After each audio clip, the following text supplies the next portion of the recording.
So as we get set to begin the day, what better way to kickstart than me introducing this man? Yes, he's going to make sure that we have a very pleasant morning indeed. Let us put our hands together as I present our first keynote speaker, Mr. Shiv, Khera, founder, Qualified Learning Systems USA, an author, educator, whatnot, a motivational speaker, somebody who will truly give you reason to smile and learn. Let's put our hands together as I once again introduce Mr. Khera. Thank you. Sir. Thank you very much. You have the volume slightly higher, please. Slightly higher. Check, check. Folks, you just saw this video. It said, are entrepreneurs born or are they made? Folks, which is true? Are they made or are they born? How many say made? Raise your hand. How many say they're born? Please raise your hand. How many are confused? Please raise your hand. Folks, think about it. How can they ever be made unless they're born? All right, folks. Whenever you want me to stop, I will stop. But eventually, it is people who make things happen. So if people make things happen, then how many agree with this one, that people are our greatest assets? Please raise your hand on this one. Not true at all. Folks, people are not assets. Only good people are assets. Rest are all liabilities. Go check it out anywhere in the world. Only good people are assets. Rest are all liabilities. And anywhere in the world, goodness must be cultivated, evil happens. If we want to have a good garden, we must plant good seeds of good flowers and good fruits. But weeds, you don't have to plant, they just keep coming. See, evil happens, goodness must be cultivated. This is the bottom line. Folks,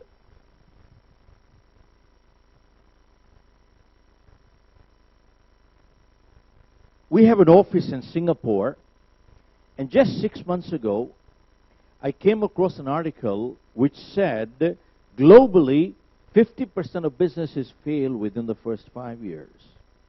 And in the U.S., 90% of businesses fail within the first 5 years, and that's alarming. But then he said, with the speed of change the way it is today, the amount of information that we get in one day today, we never got this much information in 100 years. Would you agree with this one, folks? I can have a... Oh, this one is a yes, folks. You can raise your hand on this one. Okay. Now, with the speed of change, the amount of information we're getting in one day today, we never got this much in 100 years. With the result, what is happening? Products are getting obsolete the day they're getting launched. In fact, some marketing consult, could I request you to kindly switch off your mobiles, please, folks? If I keep my mobile on, keeps flashing on, ringing in 10 minutes, would it be courteous to you people? Hello? Can we practice courtesy both sides, please? Kindly switch off. Now, folks, products are getting obsolete the day they're getting launched. I was talking to a marketing guy, and he said, electronics, the way they're coming up today, we tell people when they come up with a new product, you got 160 days, 180 days, or 200 odd days to make your billions, or you pack up. And knowledge is getting obsolete within 2 to 3 years. Go check out engineering graduates. By the time they get to the 4th year, what they learned in the first 2 years is obsolete. It's gone. So with the result, a graduate that comes out of school today, within 2 to 3 years, the knowledge is obsolete, and what would they do thereafter? Looking at this, it was written there, the only constant is change. When I read that, I said, boy, we're in deep trouble if the only constant is change. And then I started penning down, is there anything else that is constant which we can master, which gives us a little more security in life? Folks, I penned down an article which I sent out. In fact, we're sending out to New York Times for publication. And it said, going into the future, the only people who will succeed in life are people who master 3 skills that are constant. 3 skills that are constant. 1 is people skills, 2 is persuasion skills, and 3 is prioritizing skills. Folks, I repeat one more time. 1 is people skills, 2 is persuasion skills, and 3 is prioritizing skills. What does that mean? Go check out all over the world, folks. We don't have business problems, we have people problems. And when we take care of our people problems, most of our business problems are automatically resolved. And 2, check out anywhere in the world. See, whenever a person says, I cannot do this, they're really saying 2 things. 1, either I don't know how to do it or I don't want to do it. If they're saying, I don't know how to do it, that's a technical training education issue. But if they're saying, I don't want to do it, they're really saying 2 things. 1, either I don't care to do it, that's an attitude issue, or I feel strongly enough not to do it, that's a values issue. And go check out, by and large, major challenges all over the world fall into these 2 categories. Either they are attitude issues or they are value issues, folks. How many agree with this one? Yeah, this one is a yes, of course. Folks, think about it. How come under the same set of circumstances, some people break records while others break themselves? Attitude. Folks, Muhammad Ali said, to succeed in life, we need 2 things. We need the skill and we need the will. They're both crucial. One without the other is not going to do the job. But he said, between the 2, will is a little more important than the skill. He said, when I was fighting the championship bout and I was knocked down, and when I was lying on the floor and the referee was counting me out, at that time, it was not my skill that picked me up. What skill? He already beat me. At that time, it was my will that kept saying to me, get up one more time, and get up one more time, and get up one more time, and get up one more time, and just get up one more time. Folks, it was my will, not my skill, that picked me up. Folks, with that, one can easily say, go check out all over the world. Most success stories are stories of great failures. So that means success is not measured by how high we go up in life, but how many times we bounce back when we fall down. That is success. Walt Disney, folks, went bankrupt several times in his life. Henry Ford didn't go to school beyond the 8th grade. Now, I'm not saying that people should drop out. Don't get me wrong. I don't recommend that. Folks, at the age of 40, he was bankrupt. When he built his first car, he forgot to put the reverse gear. That was Henry Ford. Folks, coming back, 1 is people skills, and go number 2, in the people skills, check out, folks, these 3 things that I just shared with you. They have not changed. Go to our parents, grandparents, grandparents, grandparents. They have not changed. All through history, we are hired for our skills, but we are fired for our behavior. Yes, no. Absolutely. Number 3, check out anywhere. The lower a person is in life, 90% of the time goes in technical skills, less than 10% people skills. And higher you go up in life, it just, what happens? Reverses. And 4, technology and technicians you can always buy with money. But the wealthiest person in the world must build and create relationships. In crude language, you might say, you can buy a dog, but you cannot make them wag the tail. Are you with me, folks? Now, I was just addressing a business school at Great Lakes in Madras. And there were 500-600 students, and they were into marketing and all kinds of stuff, which I don't understand a lot of this anyway. But bottom line, I asked them, what is marketing? And they came up with what they teach in MBA, and they said B2B, B2C, B2B, B2C, B2B, B2C, B2B, B2C. I said, my friend, do they sell these books by the weight? That's the big question. I said, remember one thing, every sale in this world is P2P. It is people to people. People buy things from people they like. Are you with me?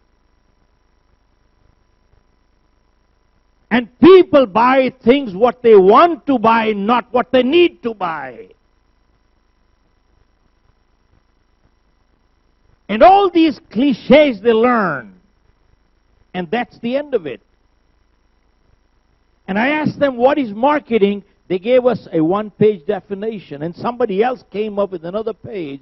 I said, my friend, marketing only strategizes and identifies sources of money, gets no money. Only sales gets money. Are you with me? Marketing only identifies and strategizes sources of revenue. Only sales gets revenue. Go check out the profit and loss of any company, a balance sheet and profit and loss. Only sales represents profit. Only sales represents profit. Rest everything in a company is overhead, including CEO salary. Are you with me? Everything in a company is overhead. Only sales represents profit. Folks, we took a Swiss company as our client, and I got a call from the CEO, and he said, can you do some sales training for our people? So I asked him, I said, tell me, what is the end result you're looking for? Let me see if I can deliver. If I cannot, hire somebody else. What training to do? Let that be my decision. So he said, I want my sales going up. I said, give me a week. Let me check out where your people are right now. A week later, I called him, and I said, my friend, before we teach them selling skills, we need to teach them basic courtesy, etiquette, manners, integrity. He said, what? I said, we need to teach them basic courtesy, etiquette, manners, integrity. He said, what does that mean? I said, many of your salespeople have appointments and they're running late. And they don't even have the courtesy to call and say, I'm sorry, I'm running late. 2, time to call is when? Before you got late or after you got late? Hello? And 3, if they do call, what do they say? I'm stuck in traffic. Now, don't get me wrong, traffic is a real issue all over the world. That is true. But many times they leave only 5 minutes before the appointment and they blame it on. They don't have the integrity to say, I'm sorry, I did start late. And they walk in late and they don't even have the courtesy to say, I'm sorry, I apologize, I kept you waiting. And tell me, if this is the starting point, how long do you think this will last? And folks, experience shows only the first lie is difficult. Are you with me? The second becomes easier, third becomes easier, and the fourth becomes easier, and the fifth one becomes easier, and very soon you are dealing with a chronic liar who is a crook. Are you with me? Hello? Do you need a PhD to understand this? Do you need an MBA to understand this, sir? You know the sad part? After doing PhD, MBA, they still don't understand this. Did I exaggerate anywhere, folks? This is the real world. And this is sad. And you want to teach them selling? Folks, we're grateful to God, I would say. For every one client we take, we do refuse 5. But many times when we take on a client, I ask them, tell us, what are your values? Where are your... Do you have those kind of things in place? He said, just come and motivate my people. Just come and motivate my people. I said, I will not do that. Go hire somebody else. He said, why is it? I said, because if you motivate an idiot, what do you have? You have a motivated idiot, which is worse than having a demotivated idiot. Go get another consultant.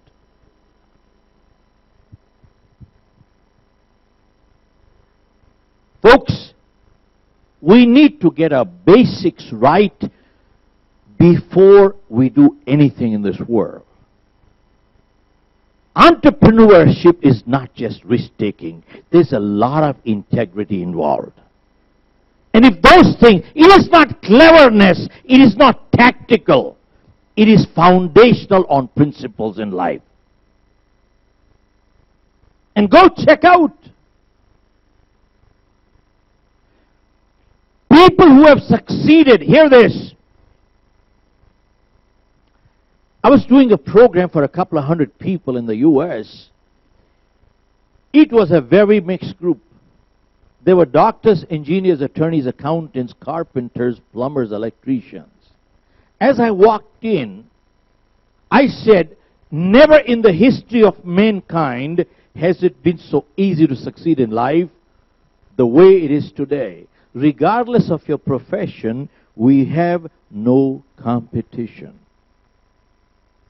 I repeated myself twice. One person at the far end nudged his partner and said, what is this guy talking about?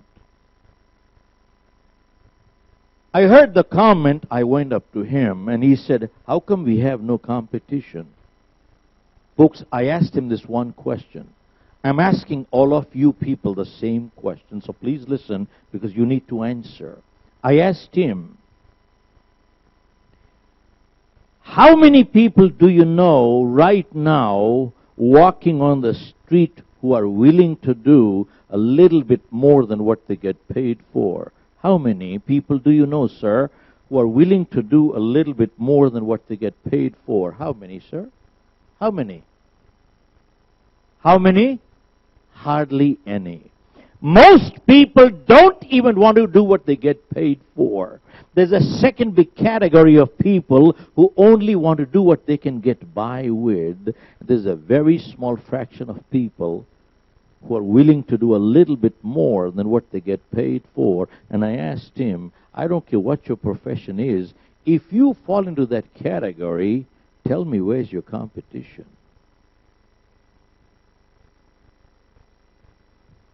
Folks, you cannot even find a good attorney today. You cannot even find a good accountant today. You can't even find a good plumber. You can't even find a good carpenter. Question is, are you willing to do a little bit more than what you get paid for? Now hear this, folks. If there's one take-home here, here's one take-home coming. If you check out the life histories of most successful people, they all have lived by this one principle in life, and that is, I shall always give more than what I get to my family.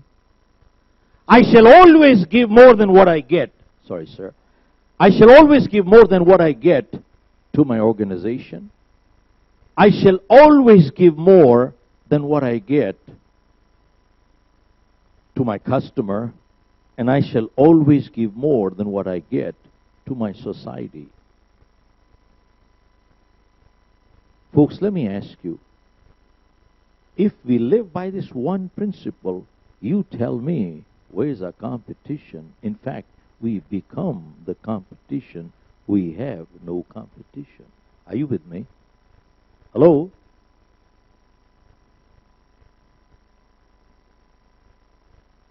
Folks, this is what it is about, taking ownership. Ownership is entrepreneurship. Let me share.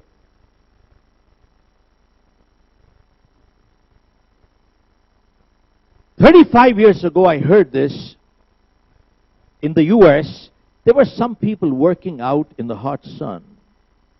And a limousine came by, the window pane dropped, and the man from inside called and said, 'Steve, come here.' And the man left his work, went inside.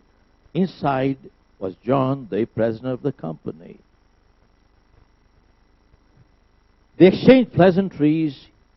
He drank some cold water. After 5 minutes, he went back to work. All the co-workers of Steve were impressed. You know this guy in the limousine? He's the president of the company. And Steve said, well, not only do I know him, in fact, he and I joined the company together on the same day.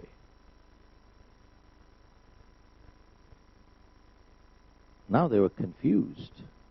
You mean you both joined together on the same day? He said, yeah. Not only on the same day, but also on the same position. Now they were even more confused. If you joined on the same day, the same position, how come he's the president and you are still working as a laborer out in the sun? Folks, the answer that Steve gave says it all. If there's one take home, this is it. Here, Steve said, 25 years ago, he started working for the company. And I started working for $1.28 an hour. He started working for the company. I started working for $1.28 an hour. Folks, I don't know if you got the message. Folks, the incident, the story that I just shared with you is literally the story of Jack Welch. Now, you might say that this kind of thing might work in the U.S. Let me share with you how it works in India, too. 5 years ago, I met a man who had taken early retirement from the defense services and started his business and doing close to 1,000 crore turnover. One day, a friend of his came over who was looking for a job. And he went up to him and said, can I work for you? He said, of course, why not? I've known you for the past 30 years. One day the office closed, everybody left. These two friends were in the office. So the person who had joined said to the owner, you remember 30 years ago, we both joined the defense services together. You remember? He said, yeah, I remember. And he said, you were an employee, I was an employee, you remember? He said, yeah, I remember. And he said, you remember you were getting $1,000, I was getting $1,000, you remember? He said, yes, I remember. And he said, look at this. 30 years later, I'm still an employee, and you're the owner of a company worth 1,000 crores. Isn't this luck? Folks, isn't this luck? Hello? Seemed you had your breakfast, all right. Folks, the answer the man gave, if this is your take home tonight, hear this carefully, folks. The answer the man gave, here's what he said. He said, I didn't want to bring it up. Since you brought it up, I will address it. Now, you may not like it, but that's your problem. He said, I want to remind you of an incident 30 years ago. One day, we had a long day. We came from the office to the barracks to sleep. It was 9:30. When we got to the barracks, we walked 2 miles. When we got to the barracks, it occurred to me, uh-oh, we forgot to switch the light and the fan. We forgot to switch it. What did you say? You said, haven't we had a long day?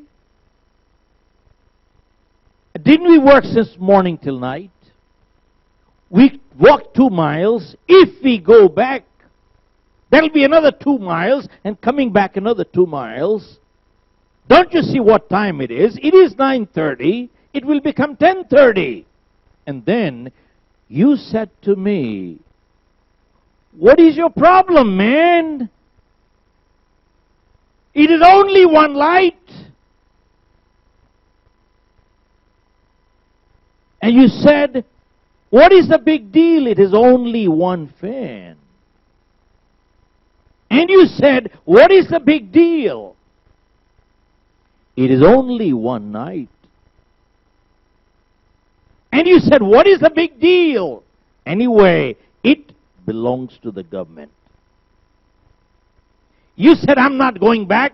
You just went off to sleep. And he said, I went back and I switched off the light and the fan, and then I came back. He said, now hear this carefully. He said, 30 years ago, we both joined the services together on the same day. That is correct. You were getting $1,000, I was getting $1,000. That is also correct. He said, you were an employee then, you are an employee now. That is also correct. He said, here's the difference. I was an owner that night. I'm an owner tonight too. I was an owner that night. I'm an owner tonight too. And the kind of thinking you have, you will die an employee too. Folks, in life, a paycheck does not make anyone an owner or an employee. It is acceptance of accountability is what makes a person owner or an employee. And why is this so crucial? You realize one thing, whenever we take ownership, guess what happens? 2 things happen. Our decision-making ability changes. Our problem-solving ability changes. Are you with me? Hello? And what is leadership? This is leadership. Leadership is nothing else but decision-making and problem-solving.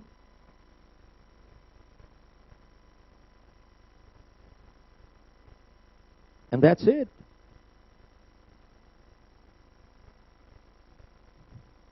Folks, since I don't have a whole lot of time here, but let me share. I was born in India within a family. We had coal mines, had close to 1,000 people working, and they got nationalized. We came on the street. My father had died when I was just about finished college. We were left with the liabilities and assets were gone. I was married only 4 weeks then. And we started selling little things from home to get money for food. I remember my daughter was born 1 year after my marriage. And I sold some of the last piece of my mother's jewelry to get released from the hospital. Did not have $10 to buy milk that night. I left India in 1973, November 13th. Went to Canada, started washing cars door to door in a bucket in my hand. Right about that time, I saw an ad in the newspaper, you want to make some extra money, do the door-to-door demos for vacuum cleaners. So I responded to the ad. They gave us a pep talk, and they said, go to the demo. Every demo you do, you'll get paid $5. I was genuinely naive. I actually believed we only had to do the demo and not to sell. So I used to go to an apartment building, knock a door. When the lady or the man used to open, I used to say, ma'am, you don't have to buy the vacuum cleaner. All that you got to do is take a demo and I'll get paid $5. Some people took pity, let me come in. Some people kicked me out. Some people slammed the door. One day I was doing a demo in an Indian family's home, and the man and woman were sitting on the sofa. I was on the floor. And this man, instead of looking at the vacuum cleaner, he kept looking at me all the time. So I asked him, sir, did I do something wrong? He said, no. I said, why do you look at me this way? He said, Shiv, have you ever sold life insurance? I said, what kind of question is this? I'm demoing vacuum cleaners. I said, no, I have never sold life insurance, and besides, I never will, because I remember back home in India, that agent, that pest, who used to come to my home would not leave my life for 3 hours till I signed the application. No wonder they call them life insurance agents. They don't leave your life. I said, I will never be that pest in my life. He said, no, Shiv, it doesn't work that way here. Look at me, I'm a life insurance agent. Look at my lifestyle, I drive a Lincoln. Later on, I came to know he was working for MetLife. And they had a recruitment drive going on. If you recruited a new salesperson, you would get a Samsonite briefcase. So why was they? By the way, MetLife is my client today. I mean, we do work with them. I said, no, thank you. I left. But you cannot go straight. You go the other way around. We were living in the same building, and somehow his wife became friendly with my wife and convinced her that selling life insurance was the right thing to do. And my wife also knew we couldn't go through life washing cars. We had to do something different. I had a family to support. I had a little daughter. And my wife also knew my failure record in life was pretty good. Even in school, I wasn't the brightest kid, folks. In my 8th grade, out of 6 or 7 subjects, I failed in all except one. So my principal called me and said, Shiv, you're paying too much attention on one subject. Folks, out of 28 kids, I was number 27 because 28 was absent. No kidding. My principal used to call my parents and tell them, get this kid out of the school. He's one kid who's going to bring the average of the school. I was bringing the average down. Any Modernites here? I bet some. Oh, there you are. I'm going in the 60s when Mr. Kapoor used to be the principal. Folks, I told my wife, I said, I'm not selling life insurance. She said, Shiv, to sell life insurance, you got to take an exam. Why don't you take the exam? And if you pass, you have a choice. Right now, you have no. I said, all right, I'll take the exam, but I won't sell. Folks, I took the exam, and guess what? I passed. And this person who got all this started, he said, let me take you to my office and introduce you to my district manager, who was a very sharp elderly man by the name of Joe Bonney. As I walked in, he congratulated me, and he says, Shiv, if you become a life insurance agent right now, I'll make you an offer and I'll give you time to think. I said, go ahead. He said, if you become an agent right now, I'll give you a draw of $150 a week. And he said, you have time to decide before I withdraw the offer. He said, you got 30 seconds. I said, Joe, you said you'll give me time to think. He said, you have 20 left. I said, I'll take it. And now I became a life insurance agent, which I never in my life wanted to be. They gave me the book, gave me a little training, and they said, boy, go sell. Folks, and for the next 3 months, I went out selling. I put in 100%. Why 100%? I actually put in 200%. We all can tell when we've done our best. We all can tell when we've not done our best. I can look at the mirror and say, I put in my best. Guess what? I broke the company's record. You're not impressed, are you? Oh, thank you. Well, wait till you find out which record I broke, how many sales I made. How many sales I made? Almost none. So my manager called me right back. And he says, I've been in this life insurance business 35 years, and I've seen some slow starts in my life, but I've never seen one like you. And he says, don't come back tomorrow. I said, you're fired. I said, wait a minute, Joe. Before you fire me, at least hear me out. I'm not a doctor, engineer, attorney, accountant. I'm a BCom, 3rd division, failed my 10th. How do you expect performance? I got a handicap. Folks, the moment I said that, somebody spoke very harshly to me, and he said, you shut up and listen to me. Folks, 40 years ago, that shut up did the job. He said, you shut up and listen to me. And I'm glad he did. And I realized later on it was not anger, it was concern. He said, you don't have a handicap, you got a bad attitude. And it is people like you who not only ruin their own lives, but they also ruin their family's life too. He said, do you know who has a handicap in life? He said, the doctor, engineer, attorney, accountant, they all have handicaps in life. Boy, I never heard that one before. I said, how do they have handicaps? He said, go check out all over the world. It is generally true. They all have chosen their field. They are stuck. Generally true. He said, they all have chosen the field. They are stuck. He said, you haven't picked your field. Don't you see the world is open to you? I said, Joe, I never thought from that point of view. He said, now that you're fired, he said, you got all the time to think. He said, leave my office. I left his office. That night, I had an appointment about 7 o'clock. Folks, I had a choice to keep or not to keep. I knew I had no job next day. I might or might not get paid for it anyway. It was 6:30. I decided to keep that appointment. While I was driving, having failed one after the other in my life, I was feeling so depressed that night. I don't know what happened to me. I just burst out into crying. I kept driving, kept crying, kept praying. I couldn't understand what was going on in my life. I had a family to support, didn't know how to do it. Yeah, I'm just going to finish up. I didn't know how to do it, folks. Finally, I got to my appointment, got a handle on myself, went up, started selling. It was 7. By the time the man looked at his watch, it was 11:30. I got in at 7, it was 11:30. He said, do you realize what time it is? It's a polite way of saying get out. Then he said, do you realize I have to go to work tomorrow morning? But somehow I wasn't moving. He looked at me, I looked back at him. I don't know what got into this person's mind around 11:30. He says to me, tell me, what does it take to get rid of you right now? I thought he was asking me the rates. I opened the book back again, looked at his age, looked at the factor, multiplied with insurance, and I said, sir, that will be $27.58. He said, what? I said, $27.58. He looked at me disgustingly. And he says, if it is only 27 bucks, why did you tell me 4.5 hours ago? He wrote me a check. He says, take this in quickly. Folks, that was one of my first sales. Came home midnight. Next morning, went to my office. I went to my manager, and I said, Joe, I got an application today. It's a small one, but it's a bound one. It's with a check. Because without a check has no meaning.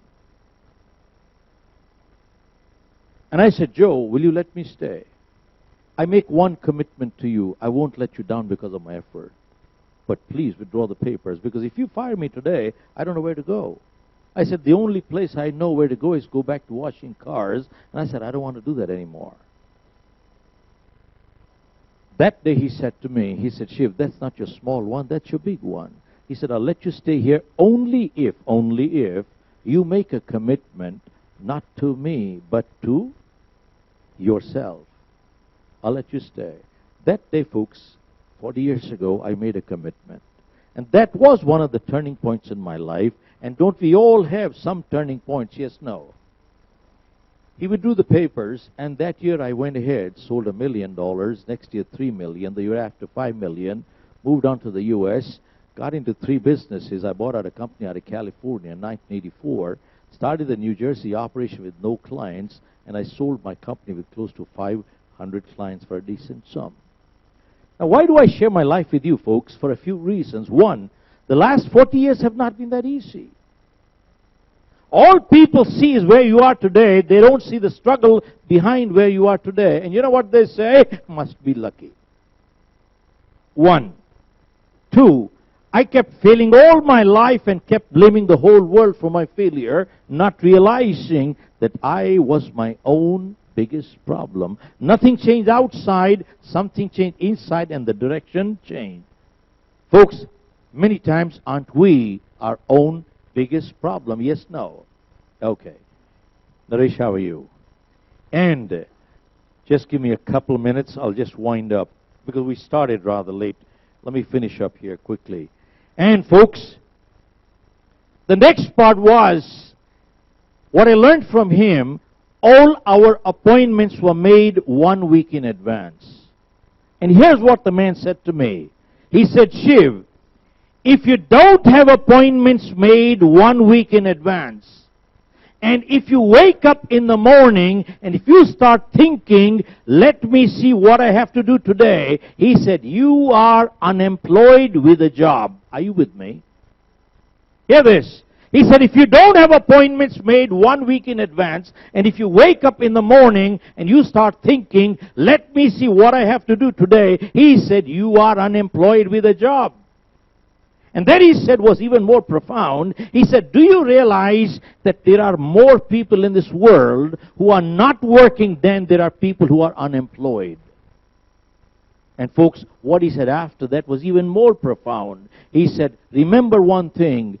If you want to succeed in life, live by one principle, that wages without work amounts to stealing. Are you with me? Hello? Wages without work amounts to stealing. And he said, don't take a show of hands and to check how many people are working and how many are stealing. Are you with me?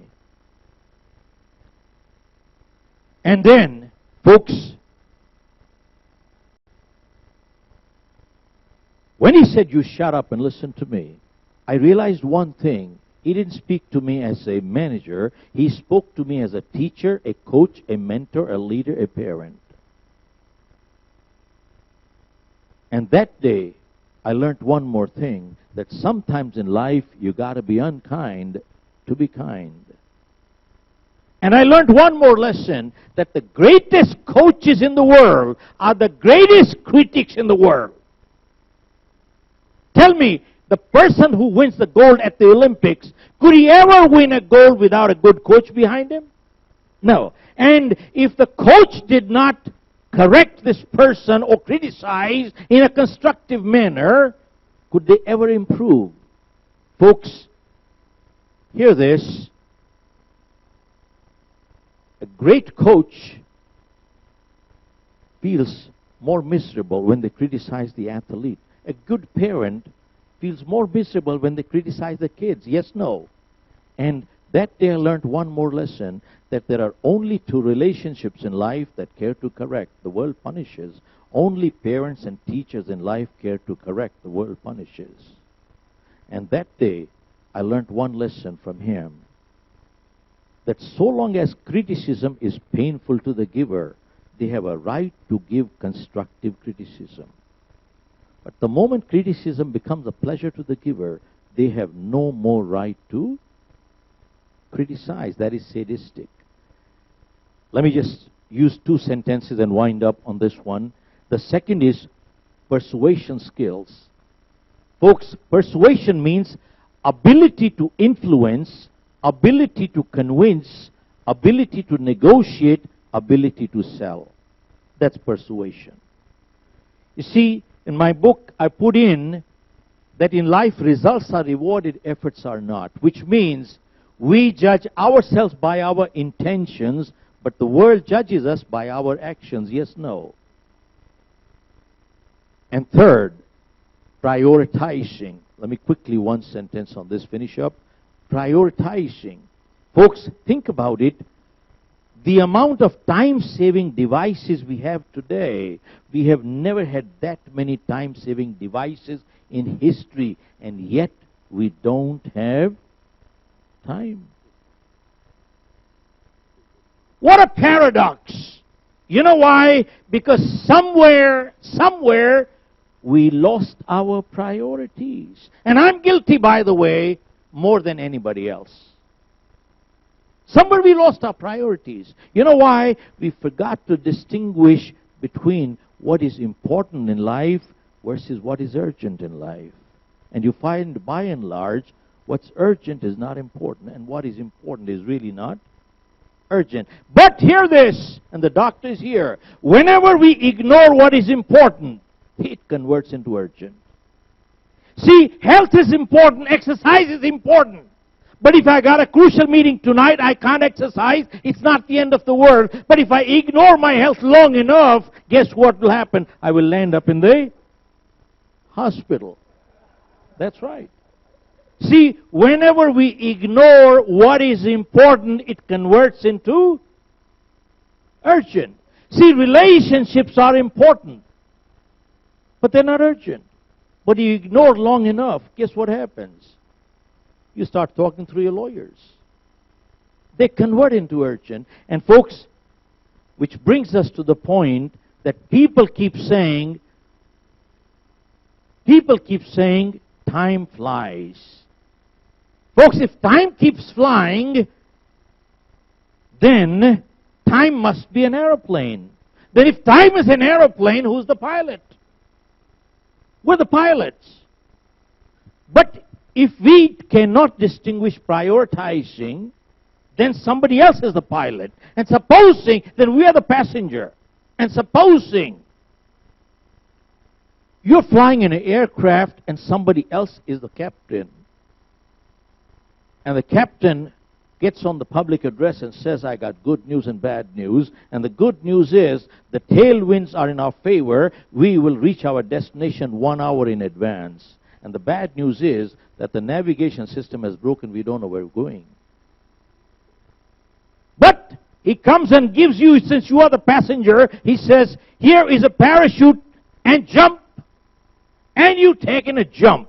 And you land up in the middle of the jungle. It's 9 o'clock, pitch dark. But he did tell you, there are some rules in the jungle, and the rules are that 10 o'clock, all animals are going to come out and going to eat you up. And the only way to get out of this jungle is to run south. Now, in that midnight of the jungle, in pitch dark, how do you know what is south? And a salesman comes up to you at this point and says, I got a watch to sell you. That'll tell you how much time you got left before you get eaten up. You say, what good is the watch to me anyway? Then on the other side, he says, I got a compass. Which one do you want to buy? It's a no-brainer. You will buy the compass. Folks, what is the moral of this little story? The moral is very clear. In life, direction is more important than speed in life. Are you with me? Direction is more important than speed in life. With those words, I will let these people, folks, share their wisdom with you. And I have a small little gift for each one of you. I have this 10-minute DVD. Carry this home as a small little courtesy from my side to our friend Rishi and Sunita. And we also have a winner's poster for each one of you. On your way out, kindly do carry. And some people wanted to find about the leadership programs. We have put in this brochure for each one of you. And Sunita, I'd like to hand over to you our winner's mugs.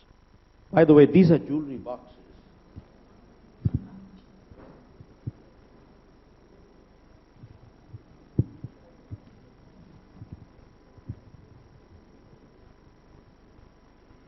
We're just celebrating on our book 3.2 million copies sold. So we're just celebrating that. This is for you. Please have your tea, coffee. And Rishi, my friend, let me hand over to you, sir, one of these. And I would pass on these books you can win and you can sell. Another one is Living with Honor, which says it is better to be honorable than to be honored. better to be honorable than to be honored. And this came out, I was addressing, and especially the issue came on Padma Shri and Padma, those awards. I said sometimes even criminals who have context, they get those awards, they are not worth it now anymore. Thank you very much. Thank you so very much, Mr. Khera, and many, many congratulations on the ever-growing sale. But we also have a small token for you, sir, and I'd like to request Sunita to please hand over this token as we appreciate your presence. And of course, token all thanks to Soulflower. Mr. Khera.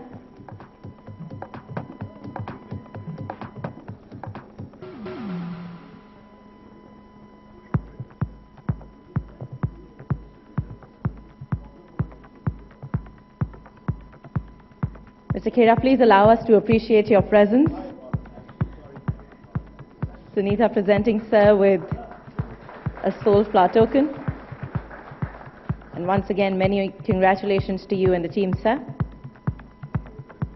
Thank you once again for joining us, for sharing the anecdotes and of course the live experiences.